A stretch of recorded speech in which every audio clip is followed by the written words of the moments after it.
성경은 믿음의 사람들에 관한 기록입니다. 그런데 우리가 성경 속에서 이 믿음의 사람들을 볼 때에 우리 자신도 모르게 일방적으로 생각하는 부분이 있습니다. 그것은 그들이 본래부터 그렇게 믿음이 좋은 사람인 것처럼 여긴다는 점입니다. 사실은 그렇지 않죠. 그들이 그만한 믿음의 사람이 되기까지에는 수많은 시행착오와 갈등과 연단, 그리고 믿음이 저 밑바닥까지 내려갔던 그런 때가 그들에게도 있었습니다. 그런데 그 과정을 딛고 일어섰기 때문에 그들이 성경에 기록될 수 있을 정도의 믿음의 사람이 되었던 것이고, 그래서 사실 성경에서 우리가 보아야 할 것은 승리한 믿음이 아니라 실패한 믿음입니다. 왜냐하면 바로 거기에서 우리에게 다시 일어날 힘을 얻을 수가 있기 때문입니다. 아브라함을 보시죠. 우리는 그가 독자 이삭을 바치는 대목을 보면서 그만 야코가 죽습니다마는 사실 그것은 수많은 실패 속에서 나온 결과입니다. 갈대 우르를 떠나서 약속의 땅 가나안에 들어간 것까지는 좋았습니다마는 기근이 있으니까 믿음을 떠나서 애굽으로 내려갑니다. 그러다가 아내 사라를 빼앗기지요. 그러나 하나님이 그 일에 간섭하심으로 그에게 믿음을 다시 회복시켜 갔습니다. 그래서 그의 믿음이 그의 삶 속에서 엎치락 뒤치락하며 섰다가 넘어졌다 진행되어 가다가는 이번에는 보다 더 결정적인 실수를 하게 됩니다. 바로 그것이 하갈을 두 번째 아내로 맞이하는 사건입니다. 하나님은 분명히 말씀하셨습니다. 내 소생이 너의 씨가 될 것이다. 그러나 사라가 나이 많아 늙어서 아이를 낳을 수 없게 되었습니다. 여기에서 아브라함의 갈등이 시작됩니다. 그동안 보았던 하나님의 수많은 능력들, 함께 썼던 그 많은 손길들, 그걸 뒤돌아보면 그때는 하나님이 이 불가능한 상황도 가능케 하실 것처럼 보여집니다. 그러나 또 한편으로 생각하면은 이것만은 안 될 것 같습니다. 바로 여기에 아브라함의 고민이 있습니다. 그래서 그는 심각한 갈등 속에 빠지게 됩니다. 그런데 우리는 이런 갈등, 이런 고민의 과정은 그냥 생략한 채 아브라함의 위대한 믿음만을 되뇌인단 말입니다. 이게 잘못된 겁니다. 여러분도 하나님의 말씀이 그 말씀대로 이루어질 것을 믿습니다.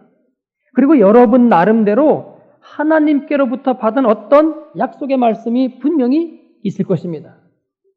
그러나 그 말씀이 실제로 내게 이루어지기 전까지는 한편으로는 분명히 이루어지리라고 믿지만 또 한편으로는 아직 안 이루어졌기 때문에 이게 정말 이루어지는 거야 하는 일말의 불안과 초조와 신랄 같은 불신이 여러분들의 속에 있습니다.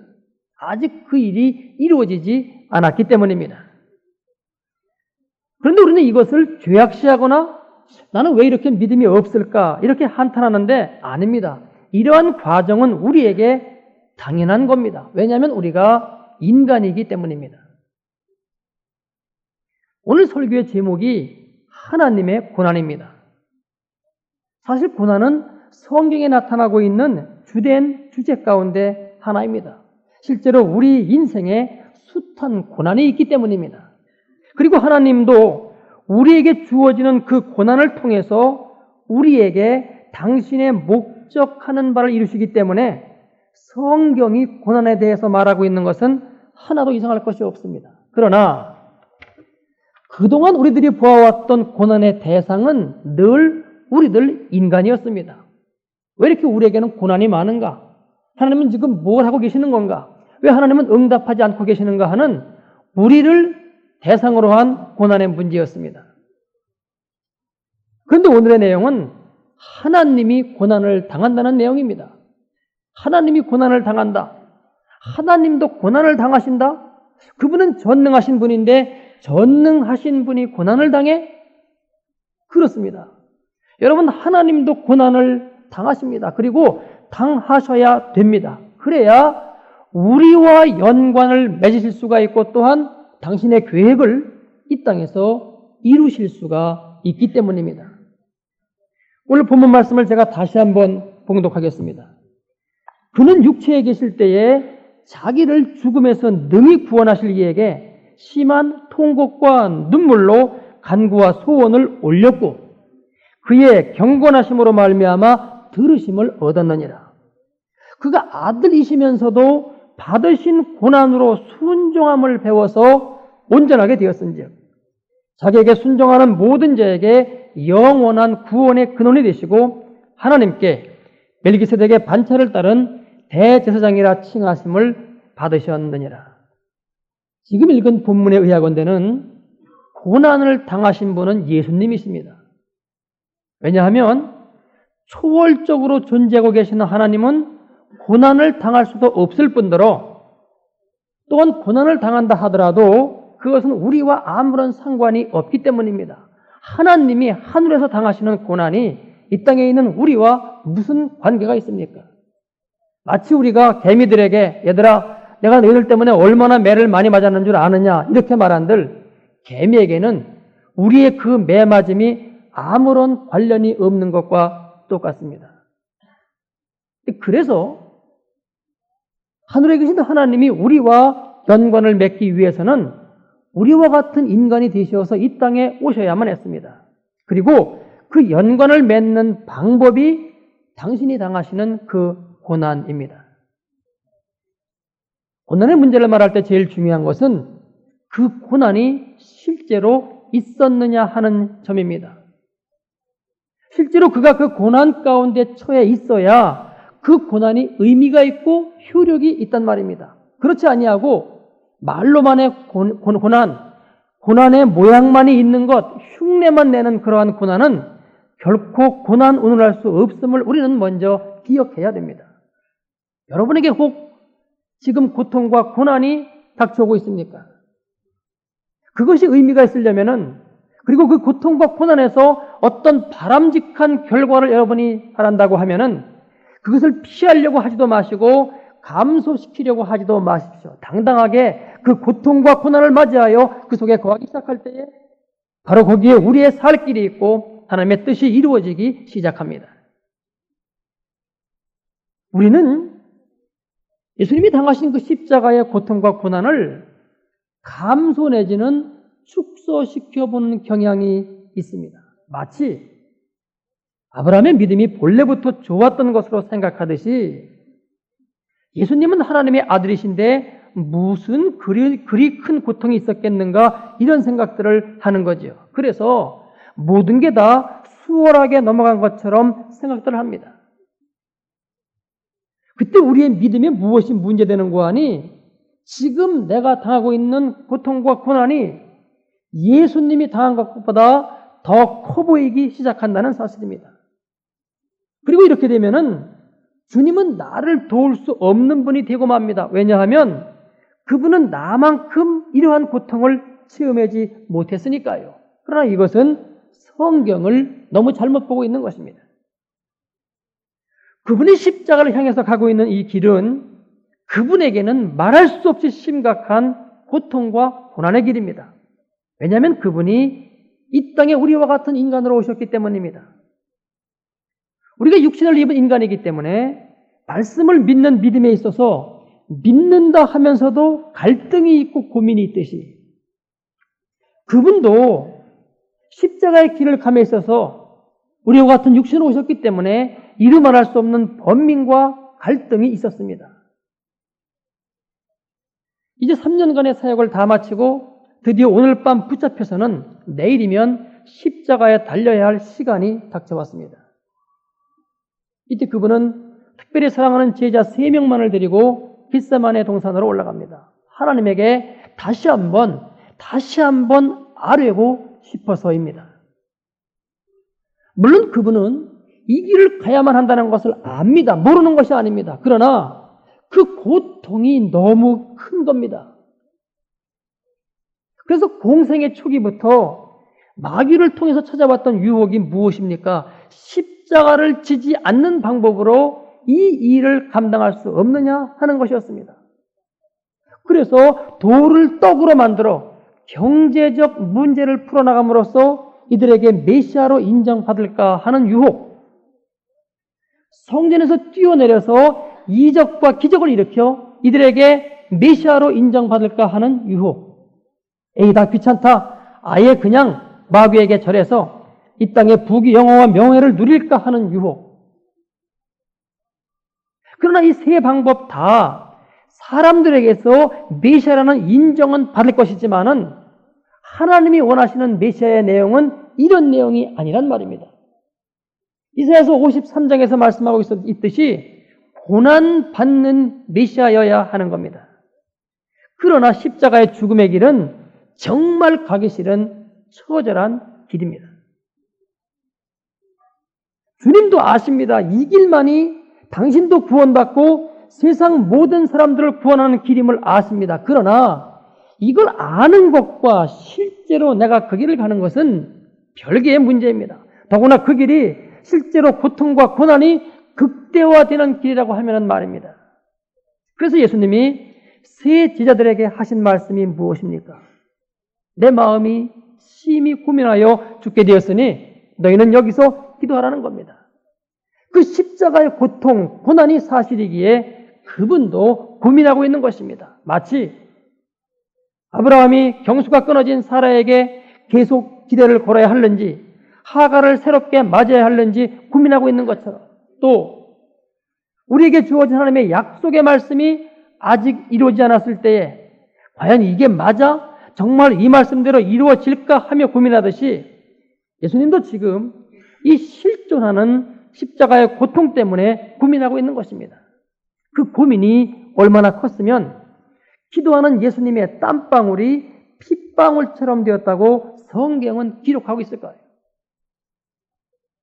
드디어 가로주다를 앞세운 로마 병정들에 의해서 예수님이 잡히십니다.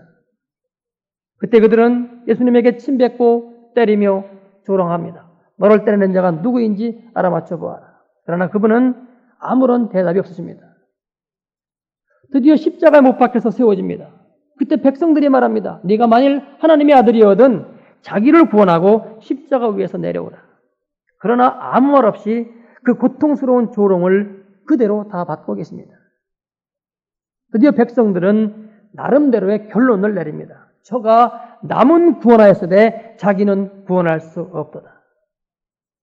그리고 예수님의 다음과 같은 말씀이 이들의 이 결론을 뒷받침해 주는 것 같습니다. 나의 하나님, 나의 하나님, 어찌하여 나를 버리셨나이까? 하나님의 아들이 이 땅에 우리와 같은 인간으로 왔었던 사건과 관련해서 네 가지의 중요한 내용이 있습니다. 첫 번째가 하나님의 아들이 이 땅에 왔다고 하는 그분의 탄생입니다. 두 번째가 십자가에서의 죽음의 사건입니다. 하나님의 아들이 죽습니다. 세 번째가 죽었던 그분이 부활해서 승천하는 사건입니다. 그리고 마지막 네 번째가 승천한 열흘 후에 성령이 사람들에게 임하는 사건입니다. 그런데 이 네 가지 가운데 오직 예수님이 십자가에서 고난받으며 죽으시는 이 장면만이 그 당시 모든 사람들이 다 보는 가운데 공개적으로 진행되었습니다. 요즘식으로 말한다고 하면은 텔레비에 생중계된 그런 사건과 똑같습니다.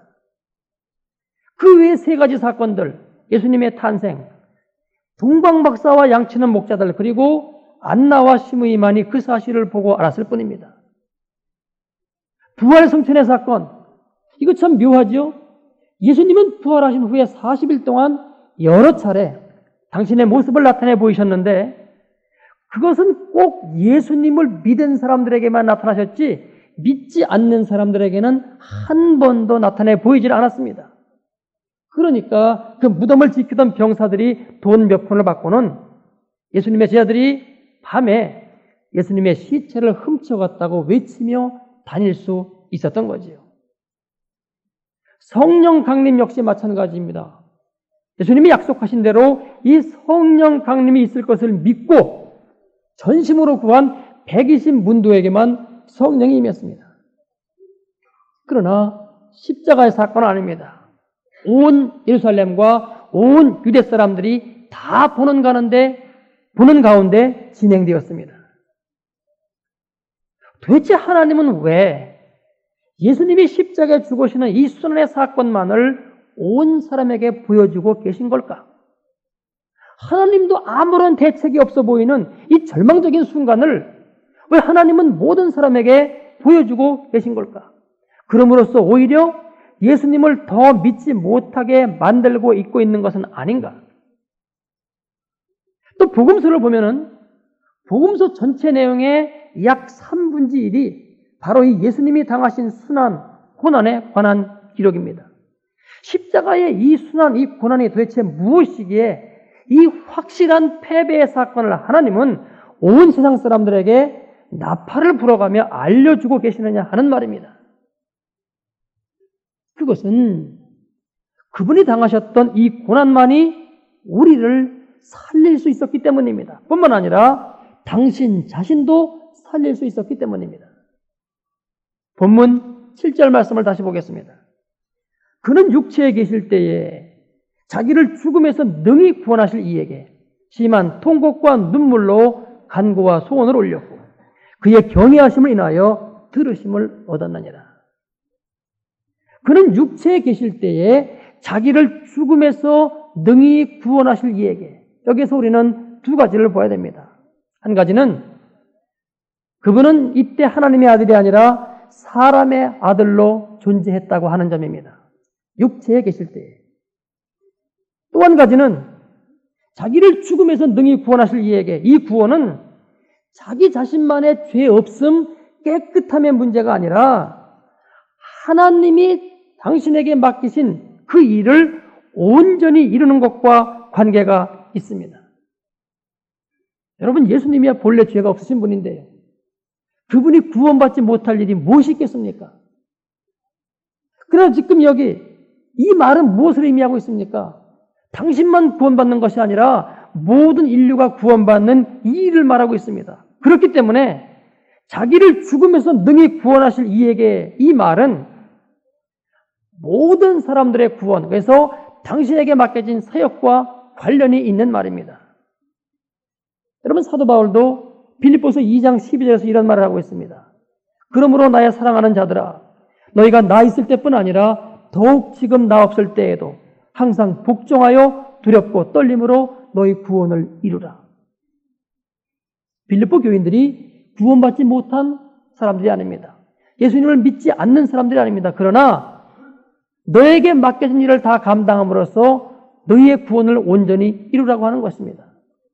바울 자신도 자기 자신에 대해서 그렇게 또 말했습니다. 내가 이미 얻었다 함도 아니요 온전히 이루었다 함도 아니라 오직 내가 그리스도 예수께 잡힌 바 된 그것을 잡으려고 쫓아가노라.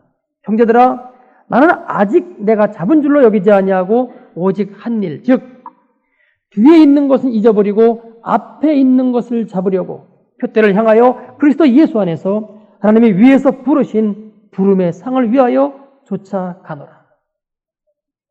바울이 이미 구원받지 못한 사람입니까? 받았음에도 불구하고 자기에게 맡겨진 그 사명을 다 감당해야 된다고 하는 것이죠. 그래서 그분은 그 다음 심한 통곡과 눈물로 간구와 소원을 하나님께 올렸다고 기록되어 있습니다. 어떻게 예수님에게 여러분 이런 일이 가능했을까요? 성령이 임재해서 그분에게 아버지의 마음이 있었기 때문입니다. 그래서 그의 기도의 주된 내용은 당신 자신을 위한 것이 아니라 사실은 우리들을 위한 것이었습니다. 여러분, 신앙의 지평을 한 단계 높이십시다. 너희는 먼저 그의 나라와 그의 의를 구하라. 그리하면 이 모든 것을 너에게 더하신다고 말씀하고 있습니다. 나를 위한 기도가 아니라 내 주변 사람들, 다른 사람을 위한 중보 기도에 우리가 들어가기 시작할 때에 여러분, 우리가 구원받는 것, 우리가 온전해지는 것은 하나님께서 책임져 주기를 시작하십니다. 그래서 지금 본문은 그의 경외하심을 인하여 들으심을 얻었다고 이렇게 기록하고 있습니다. 8절로 9절 상반절입니다. 그가 아들이시라도 받으신 고난으로 순종함을 배워서 온전하게 되었은즉 그분이 하나님의 아들이면서도 고난을 받은 것은 우리를 위해서입니다. 즉 우리가 받아야 될 죄의 형벌을 대신 받은 것이지요.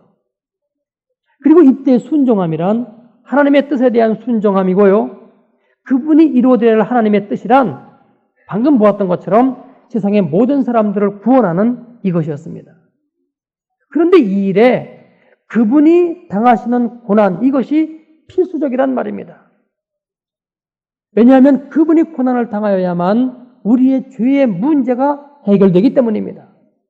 그래서 우리는 그분이 십자가를 앞에 놓고 겟세마네 동산에서 그리고 십자가 위에서 하나님께 그렇게 부르짖었건만 하나님이 침묵하신 이유를 알게 됩니다. 그분이 이 길을 가지 않으면 우리가 살 수 없었기 때문입니다. 그리고 당신 자신도 살 수 없었기 때문입니다. 그런데 거기에 대고 사람들이 한 말이 무엇입니까? 저가 남은 구원하였으되 자기는 구원치 못한다는 조롱이었습니다. 그러나 아닙니다. 우리도 구원하셨고 당신도 구원 받으셨습니다. 하나님께로부터 받은 당신의 사명을 모두 다 완수하셨기 때문입니다. 그것이 바로 지금 이 8절 말씀입니다. 그가 아들이시라도 받으신 고난으로 순종함을 배워서 온전하게 되었은즉 9절로 10절 자기를 순종하는 모든 자에게 영원한 구원의 근원이 되시고 하나님께 멜기세덱의 반차를 조천 대제사장이라 칭하심을 받았느니라. 멜기세덱의 반차에 대해서는 지난번 창세기에서 말씀드렸기 때문에 더 이상 말씀드리지 않습니다. 그리고 보면 하나님은 예수님의 그 십자가상의 고통 가운데 응답하고 계시지 아니했던 것이 아닙니다. 깊은 뜻을 가지시고 침묵으로 사실은 응답하고 계셨습니다. 사실은 거기에 함께하고 계셨습니다. 그래서 우리는 예수님의 이 십자가의 고난을 바르게 이해해야 합니다. 그리고 이 십자가를 믿음으로 붙들어야 합니다. 예수님의 이 고난은 자발적인 것입니다. 십자가를 이리저리 피하다가 부득이해서 받을 수밖에 없었던 그런 고난이 아닙니다. 예수님께서 스스로 선택하신 길입니다. 그리고 이 고난은 예수님께서 미리 아시고 결정하신 것이지 무지해서 받게 된 그런 고난이 아닙니다. 그 앞에 무엇이 기다리고 있는지 다 알고 계셨습니다. 그럼에도 불구하고 그분은 굳게 결심하시고는 십자가를 향해서 나아가신 것입니다. 그래서 이 고난에는 당위성이 있습니다. 이것만이 생명의 길이라고 하는 당위성입니다. 다른 사람들을 살리기 위해서 죽어야 하는 것이고요. 다른 사람들의 구원을 위해서 내가 희생되는 것입니다. 바로 여기에 예수님의 십자가의 고난과 죽음의 당위성이 있습니다. 또한 이 고난에는 필연성이 있습니다. 이것은 성경에 이미 예언된 것이기 때문에 반드시 이 방법으로 하나님께서는 당신의 백성들을 구원하셔야 됐습니다. 사실 예수님이 이 길을 가지 않으려고 하면 얼마든지 가지 않을 수 있습니다. 그러나 이 길, 이 방법만이 하나님이 예비하신 유일한 인류 구원의 방법이었기에 지금 주님은 이 길을 가고 계십니다. 여러분, 하나님이 받으신 이 고난, 그래서 주님의 이 고난의 십자가를 바라보면서 우리가 결단해야 할 것이 무엇입니까? 그것은 고난을 하나님의 뜻을 이루어드리기 위한 방편으로 믿고 받아들여야 한다는 것입니다. 그래서 이제까지 살펴본 하나님이 받으신 고난과 관련해서 우리 그리스도인들은 고난을 이렇게 받아들여야 됩니다. 첫째로, 고난은 우연히 일어나는 일이 아닙니다. 하나님의 필연 속에 나타나고 있는 일입니다. 바로 여기에 고난의 의미가 있으며 고난을 우리가 받아야 될 이유가 있습니다. 두 번째로는 고난은 잠시 지나가는 것입니다. 그 안에 있는 사람은 그 시간이 길어 보이고 참기 어려운 그런 고통 가운데 있습니다만 아닙니다. 고난은 목적이 아니라 과정이기 때문에 잠시 지나가는 것입니다. 그러면서 하나님께서는 이 고난의 과정을 통해서 우리를 생명으로 그리고 하나님의 영광으로 인도하십니다. 세 번째로는 고난 속에 하나님의 사랑이 있습니다. 어떤 고난을 당하더라도 그 속에 하나님의 사랑이 있음을 믿고 구체적인 하나님의 능력이 그 안에 함께하고 있음을 우리는 믿어야 됩니다. 예수님께서는 십자가 고난을 앞에 놓고 이렇게 말씀하십니다. 아버지께서 주신 잔을 내가 마시지 아니하겠느냐. 예수님께서는 이 엄청난 십자가의 고난 앞에서도 하나님의 사랑이 그 가운데 있음을 믿고 계신 거죠. 그래서 모든 것은 사랑으로 통하며 이 사랑과 고난은 합동해서 하나님의 선을 이룹니다. 문제는 나의 깨달음과 나의 믿음의 문제일 뿐입니다. 그러므로 여러분, 지금 고통과 고난 가운데 있는 분이 계십니까? 기뻐하고 감사하십시오. 진실로 기뻐하고 감사하십시오. 그리고 그 고난을 하나님의 나라와 그 의를 구하기 위한 방편으로 주신 것을 믿으십시오. 그때 하나님께서 여러분에게 예수 그리스도의 참 생명을 주실 것입니다. 그리고 그분의 그 능력도 주실 것입니다. 예수님이 바로 이 길을 가셨기 때문입니다. 그리고 그때 이것을 받으셨기 때문입니다. 하나님이 받으신 고난, 그것이 곧 나의 고난이 될 때에 바로 거기에 하나님의 생명이 충만한 그분의 나라가 우리 가운데 이루어질 것입니다. 이러한 축복이 여러분 가운데 있어지기를 바랍니다. 기도하겠습니다. 아버지 감사합니다. 고난을 축복으로 받을 수 있는 은혜를 베푸셨음을 감사합니다. 믿음이 없이는 고난은 고난이고 힘든 일일 뿐입니다만 믿음으로 응답하면 그 고난이 우리에게 축복이 되며 하나님의 나라가 이루어지며 하나님의 영광에 도달할 수 있는 은총을 베푸심을 아버지 믿사오니 우리 모든 교우들이 이와 같은 믿음 가운데 설 수 있는 은혜를 허락하여 주옵소서. 특별히 아버지 지금 고통과 고난 가운데 있는 가정들이 있습니다. 주님, 이와 같은 믿음으로 그것을 받을 수 있기를 원하고 주님의 나라와 의를 구하는 기도 가운데에 그 문제도 해결을 받고 놀라운 그 나라 가운데 거할 수 있는 은총을 허락하여 주옵소서. 예수님의 이름으로 기도드리옵나이다. 아멘.